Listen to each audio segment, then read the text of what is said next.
Napansin ng ilang netizens na nagtagpo ang mga mata ni Catherine Bernardo at Paolo Avellino sa okasyon ng Christmas special ng ABS-CBN.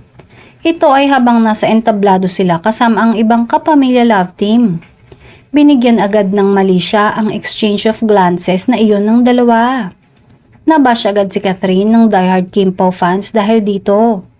May mga nagsabi namang hindi na dapat panggawan ng issue ang mga sulyap na yon ng dalawa sa isa't isa. Samantala, tuluyan nang nag-sign off ang cast din sa kanilang mga karakter bilang Joy at Ethan sa record-breaking movie na Hello Love Again.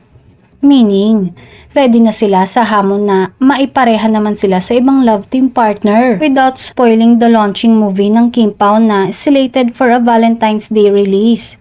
Say ng netizens, bagay raw naman sina Catherine Bernardo at Paolo Avellino. Katunayan, may nakikita raw naman silang promise kung sakaling magtatambal ang dalawa given the right project.